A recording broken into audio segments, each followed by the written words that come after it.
This week, the skies above Syria became a volatile theater of conflict, a stark reminder of the ongoing tensions that plague the region.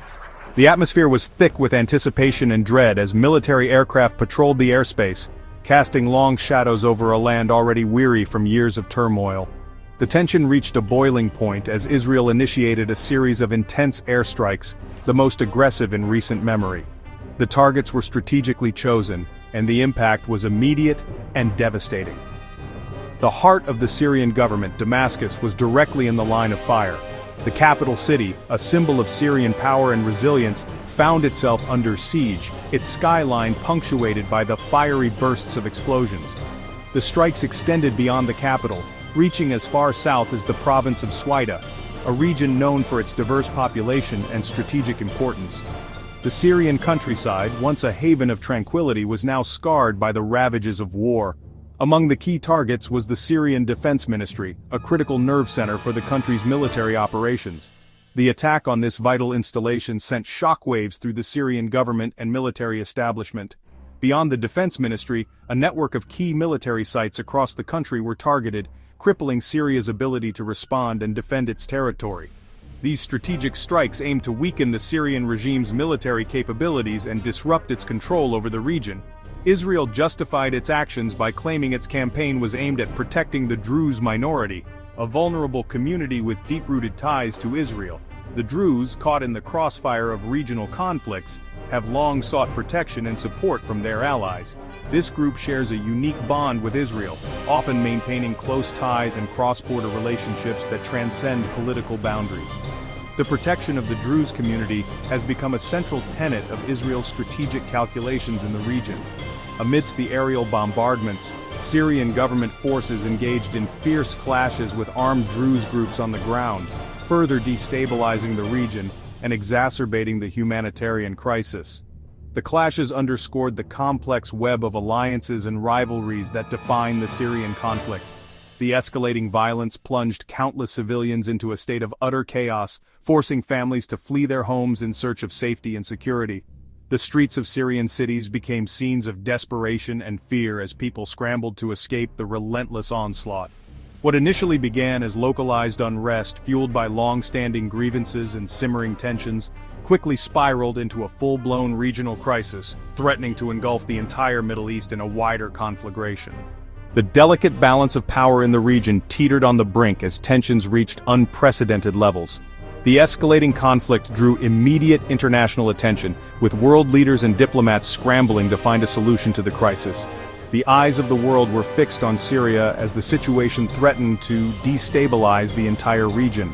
The Syrian government, already weakened by years of civil war, faced a direct challenge not only from internal factions seeking to overthrow the Assad regime, but also from the formidable military might of Israel, which demonstrated its willingness to intervene in the conflict to protect its interests and allies. As the violence surged, the grim reality of the conflict became increasingly apparent, with reports of casualties mounting at an alarming rate. Civilians, soldiers, and fighters alike were caught in the crossfire, their lives tragically cut short by the relentless cycle of violence. The human cost of the conflict continued to climb, leaving a trail of devastation and despair in its wake. The international community, including key players such as the United States and the European Union, expressed deep concern over the escalating violence and issued urgent calls for calm and a renewed commitment to respecting Syria's sovereignty and territorial integrity. Diplomatic efforts were ramped up in an attempt to de-escalate the crisis and prevent further bloodshed. By the end of the week, a fragile ceasefire was announced, offering a glimmer of hope amidst the darkness and despair. However, the region remained on edge, with the threat of renewed violence looming large. The atmosphere was thick with uncertainty as both sides remained wary of each other's intentions. The ordinary people of Damascus and Swida, who have endured years of hardship and suffering, were left to wonder whether this fragile peace would hold, or if it was merely a temporary respite before the next eruption of violence. Their faces reflected a mixture of hope and anxiety as they contemplated an uncertain future. The week's tumultuous events served as a stark reminder of the inherent fragility of the Middle East, a region plagued by deep-seated conflicts and rivalries. The stakes are incredibly high for all parties involved, and the decisions made in the coming days and weeks will have far-reaching consequences for the region and the world. the future of Syria, and indeed the wider Middle East, hangs precariously in the balance, with the potential for either a descent into further chaos or a path towards lasting peace and stability. The region stands at a critical crossroads, and the choices made now will determine its fate for generations to come. The violence erupted on Sunday in Syria, home to Syria's Druze minority. Local Druze groups and Bedouin tribes clashed, prompting the Syrian government to send in troops. Many Druze saw this as a threat to their autonomy, sparking fierce resistance. The fighting quickly escalated, with both sides suffering heavy casualties. What began as a local dispute became a full-blown confrontation with the state.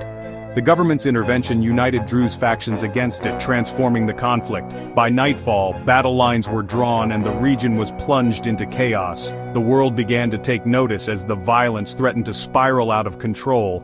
This volatile environment set the stage for Israel's intervention. As the week began, the situation in Syria was already tense, a powder keg waiting for a spark.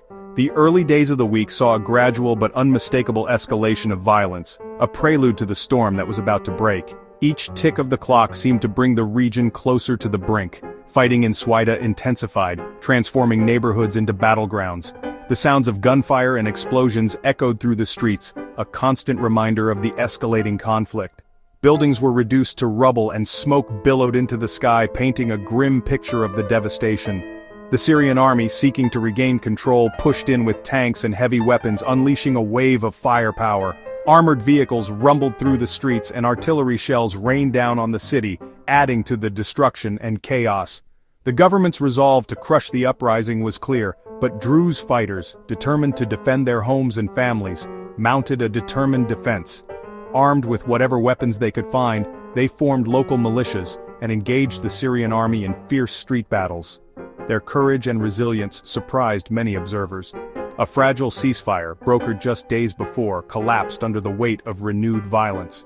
The hope for a peaceful resolution, however slim, was extinguished as both sides dug in for a protracted conflict.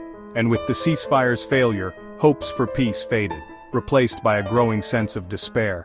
The diplomatic efforts to find a solution had reached a dead end, leaving the people of Syria trapped in a cycle of violence. Civilians caught in the crossfire faced constant danger, their lives hanging precariously in the balance. Homes were destroyed, families were separated, and the basic necessities of life became increasingly scarce. With gunfire and explosions forcing many to flee their homes, seeking refuge in safer areas. The roads leading out of Syria were clogged with displaced people, carrying what little they could salvage. Reports of extrajudicial killings and mounting casualties painted a grim picture of the human cost of the conflict. The number of dead and wounded continued to rise, overwhelming the capacity of local hospitals and morgues, signaled a deepening humanitarian crisis, with shortages of food, water, and medical supplies threatening the lives of countless civilians. The international community struggled to provide assistance, but the scale of the crisis was overwhelming. By Tuesday, the situation had reached a critical point. Over 100 people were reported dead, a staggering number that underscored the ferocity of the fighting. The true toll was likely much higher, as many bodies remained unrecovered in the rubble. Overwhelming local hospitals which struggled to cope with the influx of wounded. Doctors and nurses worked tirelessly, but they were stretched to their limits, lacking the resources and equipment to provide adequate care. Israel, watching closely from across the border, grew increasingly concerned about the escalating violence and its potential impact on the Druze population.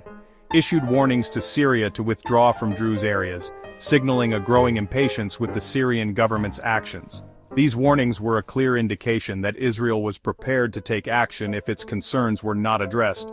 The Israeli government framed its concern as a matter of national security, arguing that the instability in Syria posed a direct threat to its own borders. As a commitment to protect the Druze population both within Syria and within Israel itself. The Druze community in Israel has strong ties to their brethren in Syria, and the Israeli government felt a responsibility to ensure their safety. These warnings set the stage for a potential escalation of the conflict, raising the specter of a wider regional war. The diplomatic maneuvering and military posturing created an atmosphere of heightened tension. For Israel's direct military intervention, a move that would have far-reaching consequences for the entire region. The possibility of Israeli involvement added another layer of complexity to an already volatile situation. The conflict was no longer just internal, it was drawing in external actors and threatening to spill over into neighboring countries. It was becoming a regional flashpoint, a dangerous intersection of competing interests and unresolved grievances. The world watched with growing anxiety, fearing the potential for a wider conflagration. On Wednesday, the geopolitical landscape in the Middle East experienced a significant shift as Israel launched a dramatic and meticulously planned series of airstrikes on Damascus. The night sky over the Syrian capital was illuminated by the fiery bursts of explosions, marking a dangerous escalation in the already tense regional dynamics. The Syrian Defense Ministry, a key symbol of the nation's military command and control, and strategically important sites in close proximity to the presidential palace were directly hit, sending shockwaves through the city and the Syrian government. This bold move was interpreted as sending a clear and unmistakable message of deterrence and resolve to Assad's regime, highlighting the potential consequences of its actions. In the aftermath of the strikes, Israel's defense minister issued a stern statement, declaring that the era of warnings and diplomatic overtures were definitively over. Now, he asserted, came the time for direct and decisive action to protect Israel's interests and security. The strikes were explicitly framed as a direct response to ongoing Syrian military operations in the Swaida region, with the overarching aim to pressure Damascus to immediately halt its offensive and de-escalate the situation in the volatile southern region. The sudden and intense attacks resulted in numerous casualties, with reports indicating that dozens were killed and wounded, igniting widespread panic and fear among the residents of the capital, as people scrambled for safety amidst the chaos. In response to the aerial assault, the Syrian government issued a strong condemnation of the strikes, denouncing them as a blatant and unacceptable violation of its national sovereignty and international law. Simultaneously, and in what appeared to be a coordinated military operation, Israel also targeted Syrian tanks and military assets operating in Swaida, showcasing a meticulously planned and executed coordinated strategy aimed at weakening Syrian military capabilities on multiple fronts. This latest series of events signaled a dangerous shift in the region, as the conflict appeared to be rapidly evolving from a primarily internal strife to a more direct and overt military confrontation between Israel and Syria, raising the specter of a wider regional war. The international community watched with growing concern and apprehension as the stakes rose dramatically, fearing the potential for further escalation and instability. Wednesday's escalation fundamentally changed the nature of the crisis, pushing the region closer to the brink of a full-scale conflict and demanding immediate international attention. Israeli strikes continued into Thursday, focusing on southern Syria and military sites beyond Swaida. As Syrian forces began to withdraw, Israel signaled it would strike again if necessary. Airstrikes hit military positions in Latakia and Swaida, broadening Israel's campaign. Under intense pressure, a new ceasefire was announced by Syria and Druze leaders. The truce brought relief, but remained fragile, with Israeli strikes a constant threat. Syrian forces began pulling back, but the peace was precarious. The region's future depended on the actions of multiple, often opposing parties. The threat of renewed violence lingered over southern Syria. The Druze are a unique religious minority, mainly in Syria, Lebanon, and Israel. In Syria, most Druze live in Swaida, where they've long sought autonomy and neutrality in conflicts. To protect themselves, they've formed local militias focused on self-defense, not rebellion. Tensions with Damascus have simmered for years, erupting when the government tried to assert control over Swaida. The Druze in Israel are well integrated, serving in the military and maintaining strong ties with their Syrian kin. This cross-border bond is a key reason for Israel's intervention. The plight of Syrian Druze resonates deeply in Israel, fueling domestic pressure to act. The recent crisis has put the Druze community at the center of a regional power struggle. Israel justified its airstrikes as a mission to protect the Druze minority in Syria. Prime Minister Netanyahu cited a brotherly alliance with Israel's Druze citizens as motivation. The government framed its actions as defensive, not aggressive, linking them to the crisis in Swaida. Defense Minister Katz demanded Syrian withdrawal and promised persistent action. While humanitarian concern was emphasized, analysts point to strategic motives, weakening Syria and limiting Iranian influence. Supporting Druze autonomy could create a buffer zone for Israel.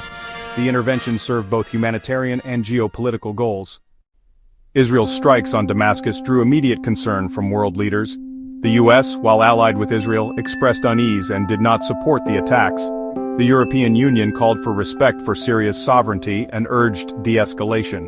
Middle Eastern reactions were mixed, reflecting deep regional divides. Allies of Syria condemned Israel's actions, rivals were more muted. The crisis highlighted the risk of wider war and the lack of a unified international response. A renewed ceasefire suggested that military and diplomatic pressure had some effect. Still, the precedent of direct intervention left many uneasy about the future. The ceasefire brought a pause to the fighting, but peace remains fragile. Syrian forces withdrew from Swaida, but underlying tensions persist. The government faces new challenges after backing down under internal and external pressure. Israel achieved its immediate goals but increased regional tensions and set a risky precedent. The Druze have reasserted their desire for autonomy, now with implicit Israeli backing. The balance of power in southern Syria has shifted, but the risk of renewed conflict remains. For Israel and Syria, the stakes are higher than ever. For civilians, the crisis is a painful reminder of how elusive peace remains. The future of the region is uncertain, with the threat of escalation always looming.